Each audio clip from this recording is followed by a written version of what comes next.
Hi, welcome to my first YouTube live stream.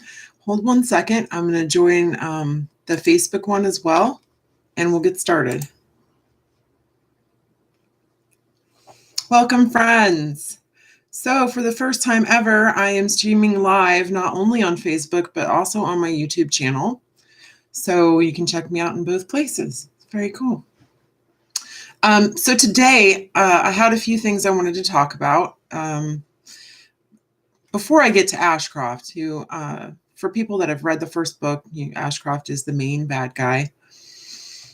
Before I get to him and delve into him, I want to talk for a minute about the writing community. So there are a ton of independent authors out there. I am not the only one. There are lots of us. And there's lots of Facebook groups that are very supportive, and, writers post inspirational things. They share their stories. They share promos about their books and help each other get excited about different things. And one of the things that comes along with that are people who do podcasts or streaming videos with interviews and stuff from authors. So I had an experience on a Facebook group last night that was very disheartening. There was a podcaster who was announcing a new podcast idea of his to focus on horror and murder mysteries. And I'm not going to go into names because I'm not petty. I'm not trying to call the person out. I'm trying to create a call of action to all of us out there in the community to really support each other and help each other and use the right voice. So he posted an advertisement on one of these Facebook groups saying he was starting this podcast and he was interested in finding authors that would like to do it. And if they were interested, to post their email and a book link so he could check them out. So I'm not one to turn down an opportunity. So I posted my email. I posted my webpage link because I don't currently have books up for sale. And I did also post that, hey, I also do these live streams on Facebook, and I have a YouTube channel too, and they're on my website too. The reason I posted that was so that he could see that I am comfortable in front of a camera, that I have some experience in that, and a sense of camaraderie. Hey, you're starting podcasts, cool. I do these videos too, maybe we can help each other out type of thing. So the immediate response was, are you really advertising yourself on my post? And that just caught me completely off guard. This is not at all what I was trying to do. I was trying to provide him with information, some of which he requested. Yes, some of it was not what he requested, but it was helpful information, like posting a resume. That's the way I looked at it anyway. Needless to say, it kind of devolved from there and became very unprofessional and rude. And it just really, really bothered me so much. Not just because, hey, someone's being rude to me, it's more that we should be this tight-knit community, like independent authors, people who podcast about independent authors who are usually independent authors themselves. Like, we need to support one another. It's so hard to get your name out there. And if you're advertising a podcast where authors can come on and advertise their books, I'm not really sure why he was upset that I was advertising on his post. I mean, that kind of comes with the territory. Not to mention that this isn't radio. I was listening to the Joe Rogan Experience, because if you haven't watched that or listened to his podcast, I highly, highly recommend it. He sits down and he talks with different famous people, and he's a very intelligent man and has a lot of really smart things to say. And he was on recently talking about the difference now between radio and podcasting. So in radio, you had one time slot.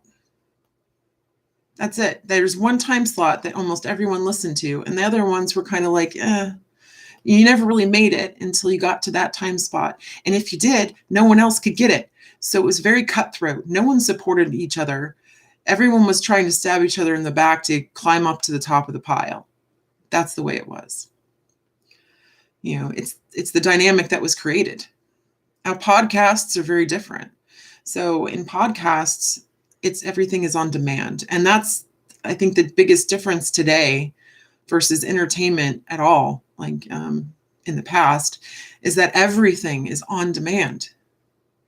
People can choose whatever they want to watch at any time. So you're not fighting over a time spot anymore. And there's not a limit. It's not like they can only watch 5 things a day. They can watch whatever they want, whenever they want.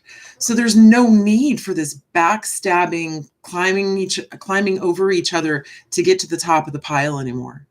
It's not necessary. I don't see why one podcaster couldn't help promote another podcaster. That's not saying that no one's going to watch my podcast now because I said his is better or his is cool. No, if you have something interesting to say, people will watch you. But you have to understand your tone when you talk to people in this community. If you broach people with a rude demeanor, you are not going to get far.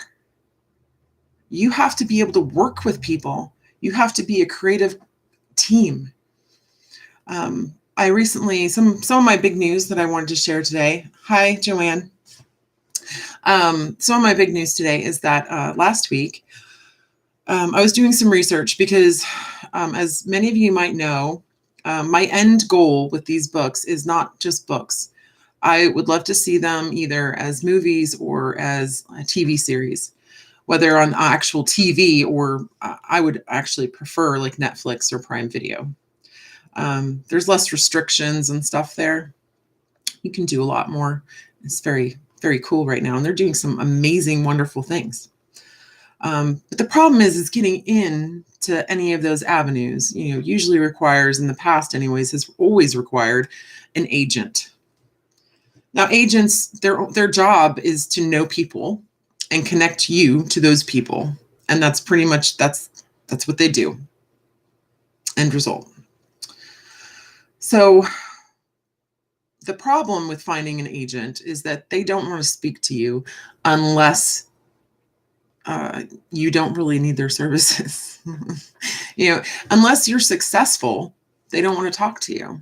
And if I was successful, I wouldn't have to look for an agent. So it's kind of a vicious cycle. So I figured there has to be some better way. Nowadays with the way things are so on demand and the way you can find everything online, it's broken down so many barriers. So there had to be something different out there. And I came across this company called Voyage.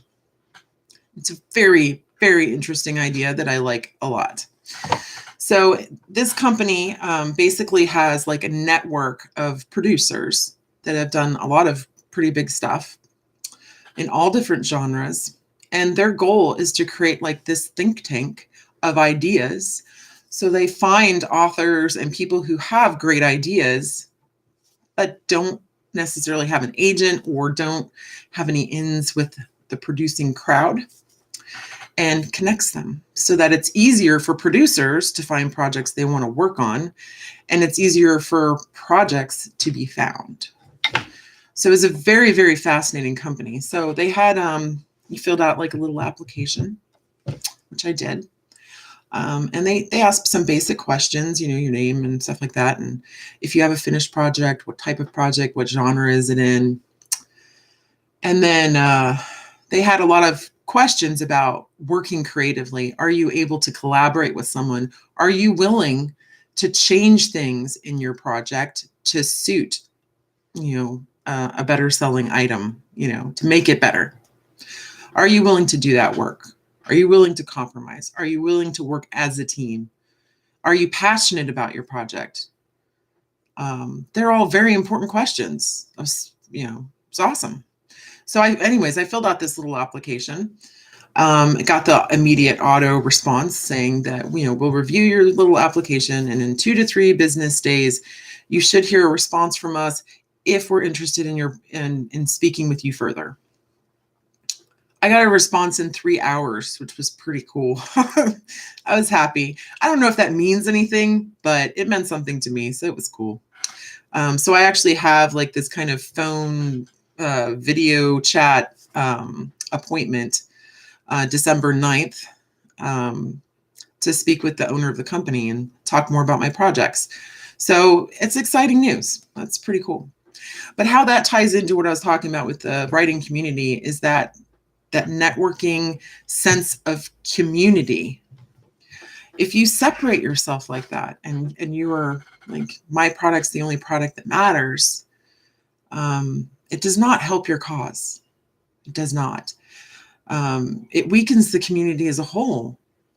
It's self-serving, and I just don't believe there's room for that kind of behavior anymore. In this kind of atmosphere, like, I mean, as in general, as people, we should be collaborating more and working together more, helping each other, especially in these hard times. Everyone should be doing that, but life as an indie author is hard. It's very difficult. Even if you have the best possible product out there, even if your book is, the book of the century, if nobody knows who you are, no one will read it. It will never be discovered. It will never turn into anything. And the only way that we can really help each other is by working and collaborating and supporting each other, advertising for each other, creating a network of people that say, hey, this book is awesome. Hey, also, I know this author. It's really cool. I know this podcaster. You should check him out. I know this person who does live stream videos and talks about books that you like. I think you should look at them. Look it up. See if you like the show. That's the only way we're going to make a difference in this day and age. So I really have, this is a call out to all the authors, all the people that are involved in literature, no matter what part of literature you're involved in, whether you're doing book covers or editing, publicizing, like whatever you're doing when it comes to literature, help and support your fellow person in that vein. Like if you have other people out there, support them. There's even, let's take an editor, for instance. Some editors only work on certain genres. So it's actually good for them to know other editors that do other genres, so that if they get someone that comes to them and says, hey, I have this project, would you edit it for me? They can say, you know what, I can't, it's not really my thing, but I have the perfect editor for you. Work together. It's so vitally important to work together, create those good products, help get them out there, make a better, more supportive community. Like I used to, on Twitter, I used to be on there quite a bit, and because I came across hashtag writing community, and it was fantastic. Like you had all these different authors and they'd ask these prompting questions about writing or about subjects, or they just do writing prompts and let other people just like do little tiny snippets, because on Twitter you can't do a whole short story, you can only do so many characters. So, but it was very cool. He kind of did all kinds of things on there. It's very neat. And then it just became like, what is it called? A sort of writer's lift is what it's called on Twitter.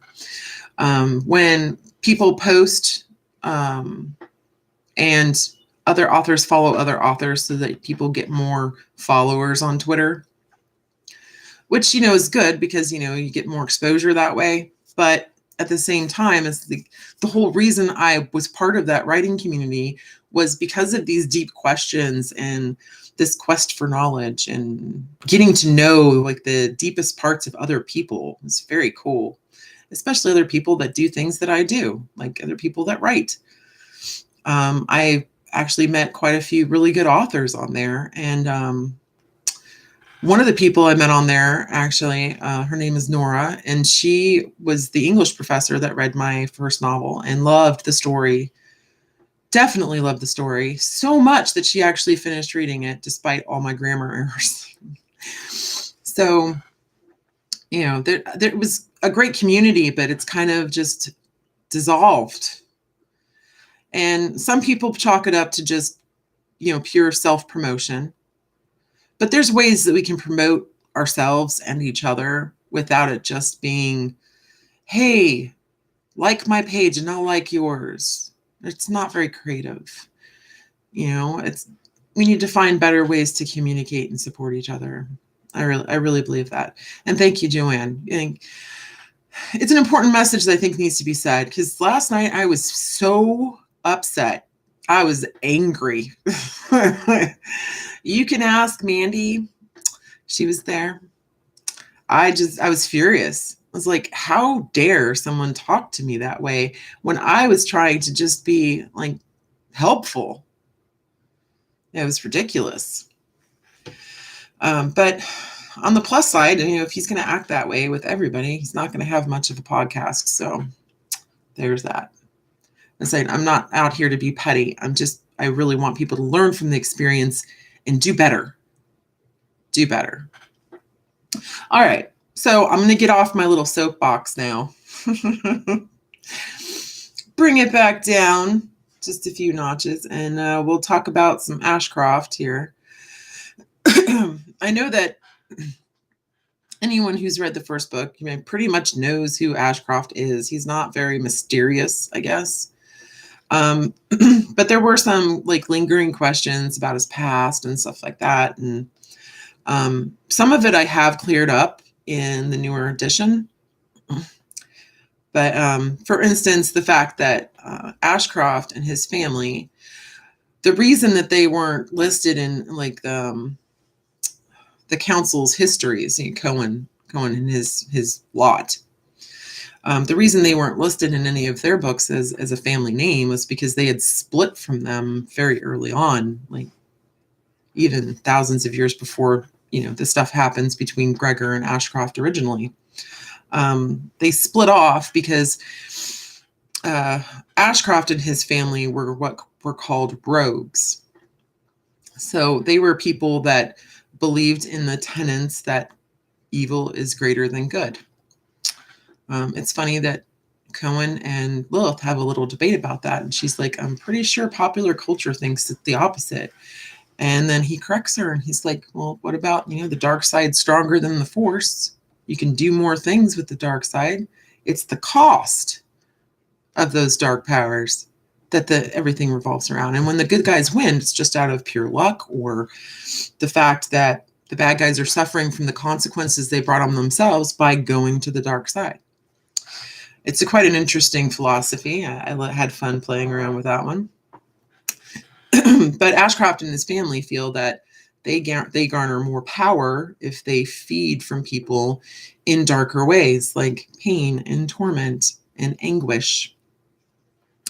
So the reason why Cohen's family pretty much writes people off that are like that, disowns those people, is because they're dangerous. It's a lot harder to hide dead bodies and mutilated corpses than it is to just, kind of be a hoe. But the main philosophy there is to, if you get your kicks from seduction, get that energy without hurting anybody, and it's a whole lot easier to hide. And yes, they are a very nasty family and very evil, very entitled. They know that they feel like they are gods and that everyone else is beneath them. And it perfectly fits in with the way nobility was back in medieval Scotland. A lot of the stuff that I have in Gregor's story is very, very true. The caste system was extremely divided. There was no social justice. Gregor is right when he talks about that. Is there was no neutral party to make decisions between nobles and peasants, because peasants didn't matter. They were not much more above work animals. That's how they were viewed. So the fact that a peasant's life, even a 13 or 12-year-old girl, would be important enough to even raise a question to a noble was preposterous. Nope, not worth that. It's sad and unfortunate that, we actually for a long time, we treated animals better than we did our own people. Fun little side note I learned in psychology is that the first child abuse laws came about in England. We actually had animal abuse laws before we had child abuse laws. So if you were caught abusing an animal, you could go to jail. If you were caught abusing your child, that's your property. It's fine. Well, there's this judge who was brought this case of this child who was horribly, horribly mistreated, neglected, beaten, locked in a room, all kinds of stuff, couldn't really function as a person anymore. So the judge decided to deem the child as an animal because he was so abused that he no longer resembled a human. And then he convicted the parents based on the animal cruelty laws. It's pretty interesting stuff. Kind of sad too. Kind of sad. I mean, I love animals, but the fact that we wouldn't protect children, is it's horrible.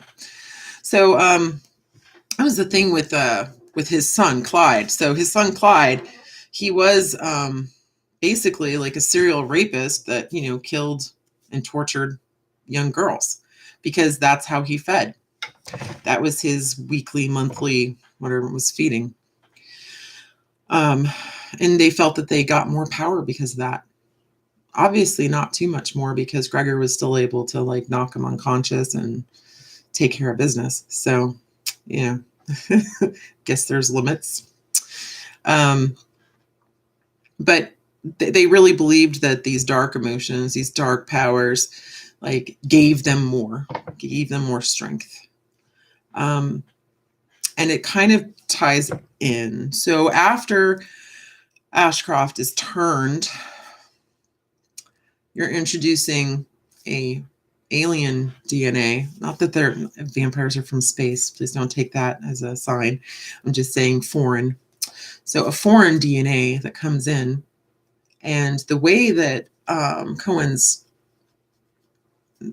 kind, the way that their body and physiology works is that they're very adaptive. They take in what they need to solve problems in the body. So you have this foreign DNA come in, and the way that their DNA reacted is they took the things that they needed or wanted from that DNA and kind of slowly started dissolving the rest. So that's why you see, when the doctor talks about the DNA strands and stuff, and how the primary strand and the secondary strand, there's no vampire markers on the primary strand, but the secondary strand, there are markers.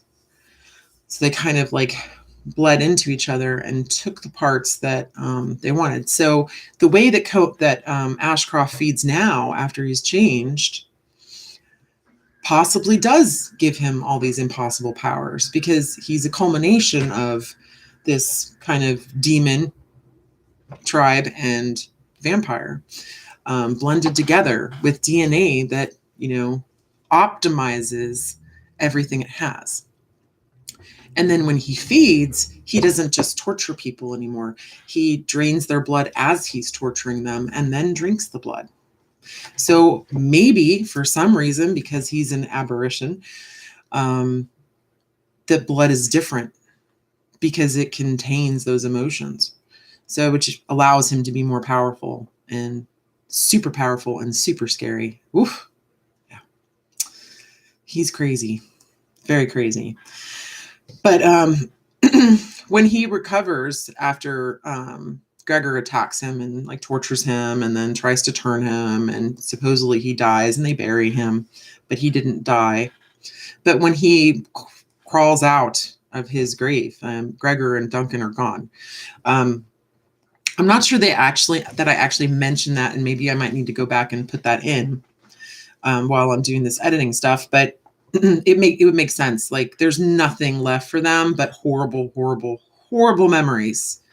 So it makes sense that they would just cut and run. And I'm pretty sure that's when they would really part ways.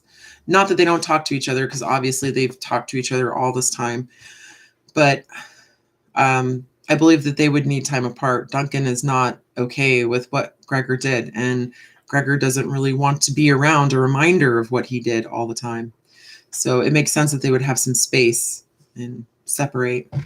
So with Ashcroft unable to really find them, he kind of just works on himself and plots in the background and starts doing research and comes across information to kind of link together a family tree. And he starts picking off like these small, insignificant, distant relatives.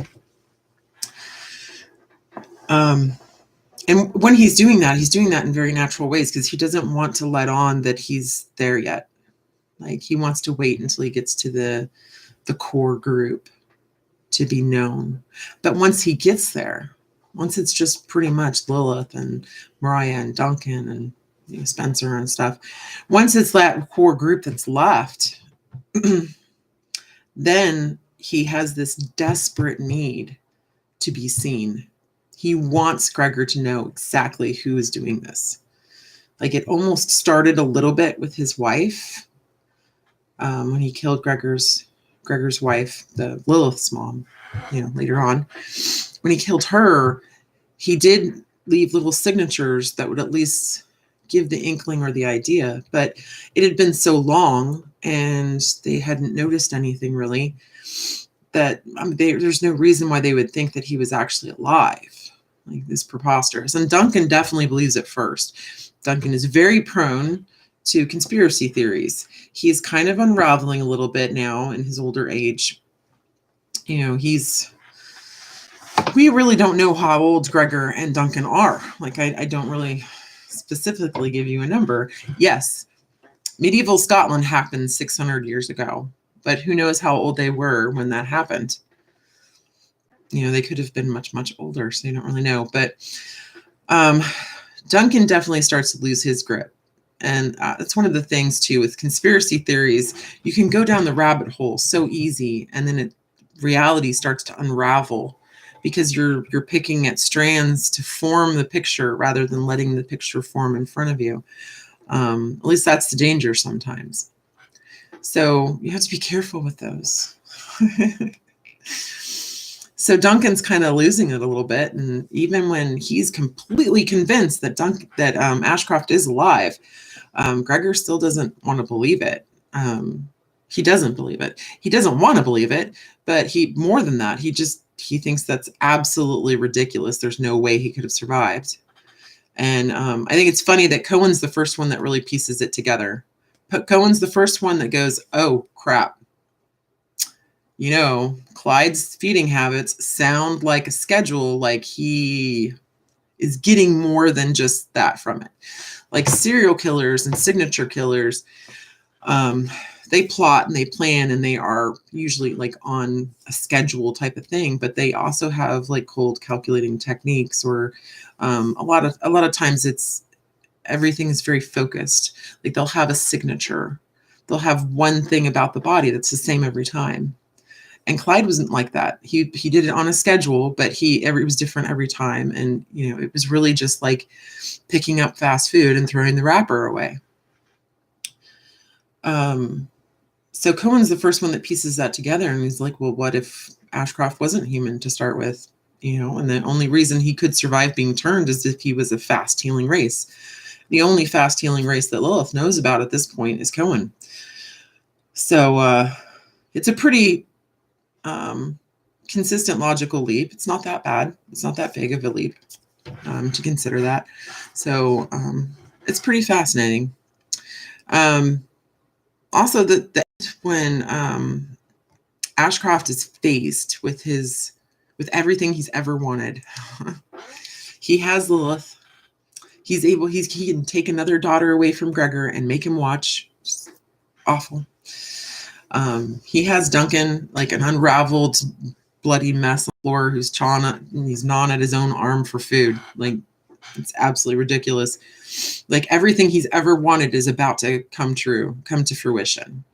But then what? And he starts to lose his composure. He wants to act compulsively. He doesn't want to show restraint. And that's what allows Cohen to kind of step in and say, hey, let's take over for you. I'll be the calm, logical person until you can collect yourself. And that, gives him a way to kind of sabotage the situation. Of course, Lilith doesn't really see it that way at the time. She just thinks that Cohen turned on her. So it's interesting that in the end, he loses composure and has the same thoughts that Gregor had when he had Ashcroft. So when Gregor was faced with the fact that the torture was going to come to an end, Ashcroft was going to die, and then what was his life going to consist of? What was going to happen next? And he couldn't let it end. He was desperate for it not to end because he needed that purpose to continue, because then what purpose would his life have after that? And it's interesting to me that Ashcroft has the same kind of crisis at the end, because once his goal is accomplished, then what? I mean, he's revealed himself. He can either turn Cohen or kill him, but like getting away with it isn't really an option then. I mean, in some respects, he's won, because he's made it very difficult for them to come out to the public. With all the disaster things that happen around him. But I mean, what can he possibly do after that? So Joanne's saying, Duncan, when it came to Ashcroft, always in his mind, never died, only became more dangerous. Yeah, pretty much, yeah. I mean, it didn't really occur to Duncan, really, until Gregor's wife died. When Gregor's wife died, he took that as a sure 100% sign that Ashcroft was still alive and had murdered Gregor's wife. 100%. He was convinced. And when he was sent that blood sample from the reporter, and then the reporter was killed, that's when he went into extreme, like, shutdown research mode and really started losing his grip with reality, because he was removing himself from reality to only study Ashcroft and everything about the family, and nothing else mattered. And he pushed his kids away, pushed everyone away. And the sad, sad fact is that, like, right at that time, when Rosaline, which is Lilith's mom, when she died, right at that time, it was right before Lilith goes to college in LA, Mariah gets married to Malachi, Spencer goes off to Glasgow, Scotland, to go to school for art appreciation. So if Duncan hadn't thrown himself into immense amounts of research and completely walled him off from everyone around him, Spencer may not have ever been turned to Ashcroft's side. If he had focused more on his own family instead of following these conspiracy theories, which even when he found out information, even when he had valid information, it never helped anybody. Not really. I mean, he sent a very cryptic letter to Lilith that was in invisible ink. That how was she supposed to know that he even sent her anything on it? It wasn't just blank, like, because his mind was unraveling at that point. His illogical mind assumed that she would know it's invisible ink and translate the message, and then everyone would be safe. But he lost his mind in that process of research. He lost his children in the process of research. And ultimately, Spencer was the downfall. And if he had paid more attention to him, things might have gone very, very different. So, it's all about choices. All about choices. It's very fascinating, and I like it. And the stories, they evolve as I write them. They always do. So, most of it wasn't intentional at first when I wrote it, but it's interesting to go back and analyze it afterwards and really, truly think about it. So it's fun. Yeah. So I want to talk about, too, my poll that I posted on the Facebook page. I had a few responses, not a lot, which, I was hoping to get more, but so far it's been a resounding yes. So I might start working on reading Blood Lily. I haven't really made up my mind exactly how I want to do it yet. So one option is that I can record them and then post them later. That gives me the opportunity to stop and go over if I missed something or I stumble over a word or something like that. I think that might be a better option than doing them live, because if I do them live, I might get distracted by the comments. So, yeah, Spencer was jealous, especially of his sister, and dangerous as well, because when Duncan was losing his mind and, shutting everybody off, he still needed to function and maintain his job. And the only way he saw to do that was to rely on his daughter to do it. Because Mariah was the responsible one with experience, and she was accountant. So she could handle most of the day-to-day stuff that needed to be done. And Spencer was an art appraiser. I mean, what are you really going to do with that? So because he only saw Spencer for his functionality or lack thereof, that kind of drove him into this jealous resentment that ultimately became an easy gateway for Ashcroft to get into his head and sway him to his side. So, yeah, Spencer's a very sad character to me. He's not just evil per se. I never really saw him as an evil character. I saw him as a wayward character, whose life could have been very different if things had changed, So, yeah, he's a very sad character to me. Yeah. But, yeah, he is kind of a prick, too. He definitely makes it easy for you to not like him. So, yeah. So I'm going to work on this idea for Blood Lily and reading it. I'm pretty sure I'm going to pre-record the videos and then post them. And then, maybe I'll do like a short weekly live stream discussing the parts of the book that I read. That might be kind of cool. Because honestly, for these live streams, I love doing them, and they're great, and they're a lot of fun, and I like connecting with you guys, but I'm kind of running out of ideas of what to talk about. So if you have ideas for me, let me know too. In the meantime, I'm hard at work. I have the hard edits in almost completely to chapter 20 done. It's very close for chapter 20 to be done. And then I have soft edits starting into chapter 22. So I'm getting there. At this rate, if I keep going at this pace, who knows? I might have it done I might actually have it done by the new year. This is my plan. That's my goal. You have to have a goal to strive for. So that's what I'm shooting for, is the new year by then. So maybe it'd make great Valentine's Day presents. So that'd be cool. I just have to get with Chris about the cover and stuff once I have the final page count.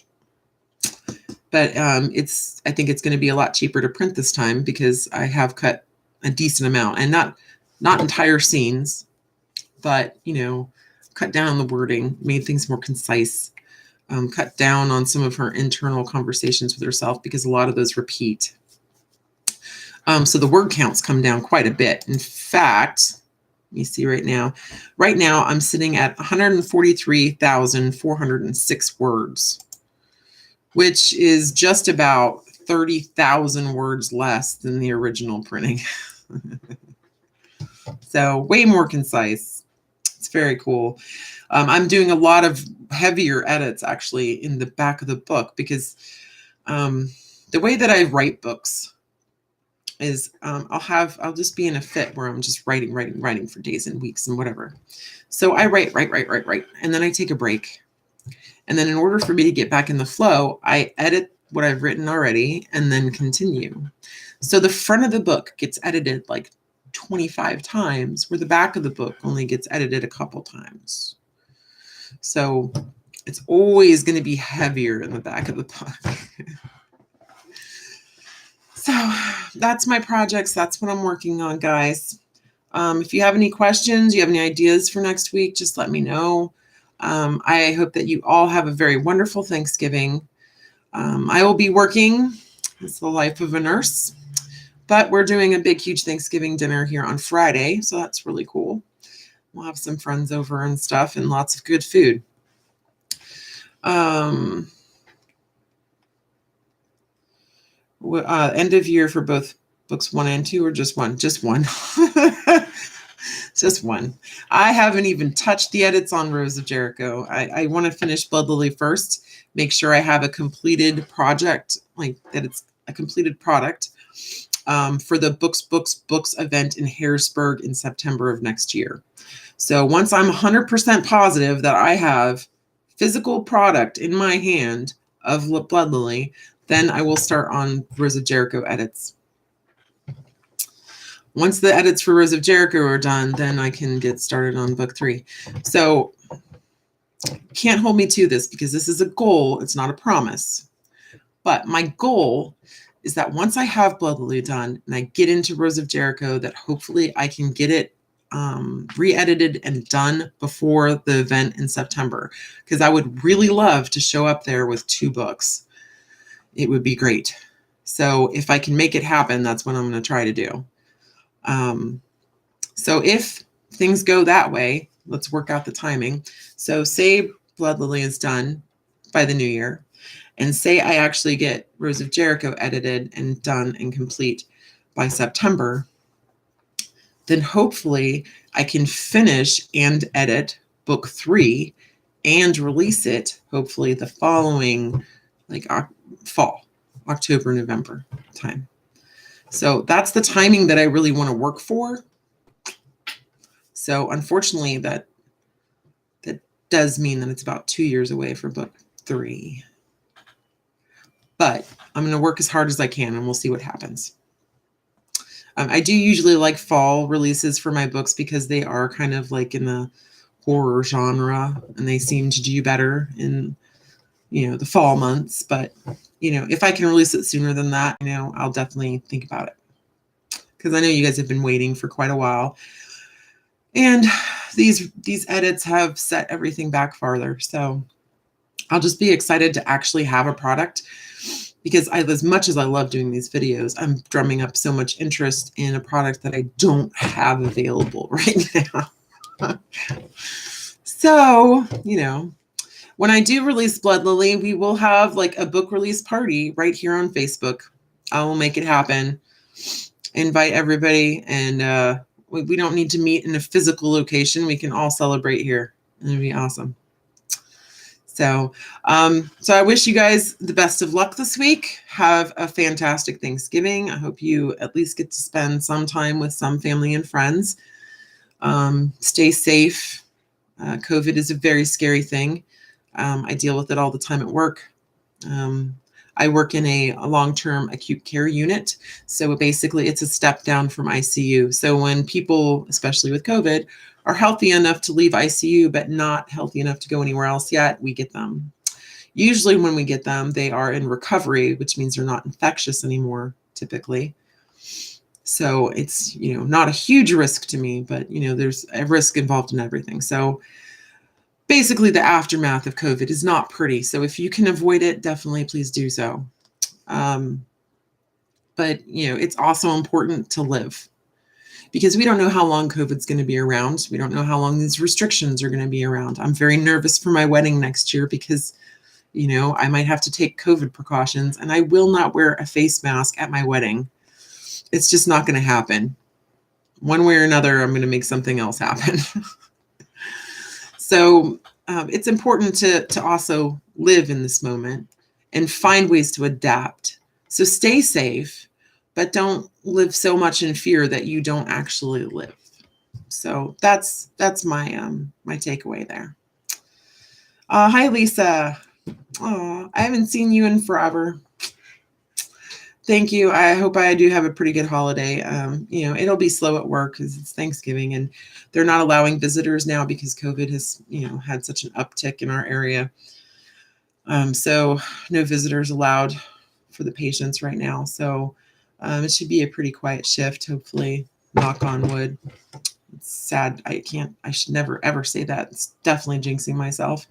And I do have to work tomorrow. So it's kind of a weird week for me. Usually I have like several days off at a time, and no, I work tomorrow. I have off Wednesday, so I can do actually I don't have to do cyber school because they have off of school. Yay. So I actually have a free Wednesday. Then it's Thanksgiving, I work, and then I have Friday off, and then I work Saturday, Sunday. Then I go back to my normal schedule. So at least until Christmas time. Holidays always mess up your schedule. Oh my goodness. At least I don't work Christmas this year. Anyways, to wrap up, have a great holiday, guys. Hopefully I will see you guys next week. I will post an event and let you know what day and time I'm planning on doing something. In the meantime, if you guys have questions or ideas or things for me to talk about, please share them, because I am running out of stuff to talk about, at least writing related and stuff. But if you have any general questions too about me personally, you feel free to ask. I'm an open book. I will share. And in the meantime, I will let you guys, excuse me, I'll let you guys know about Blood Lily and what I'm planning to do with that. And like I said, it's probably going to be pre-recorded. So I'll work on that. But I think it's going to be really cool because I can post it to my YouTube page. Then you can go to YouTube and you can click on my YouTube channel and listen to the video, and it'll just go from video to video to video to video. So, yeah, that's my plan. Basically, kind of like a visual audiobook without all the, expense of an audiobook and hiring a voice actor. So I'm not sure I could read it perfectly enough to be an audiobook. Okay, so I will let you guys know the updates when I get them. December 9th is going to be pretty big, hopefully. So I will let you guys know the result of that afterwards. But until then, hopefully I see you guys next week. Have a great holiday, and please stay safe. Also, please make sure your family knows how much you love them. It's very important, especially this time of year. You got to watch out for those people, especially in these certain times that are isolated and prone to depression. So reach out to your family, reach out to your friends,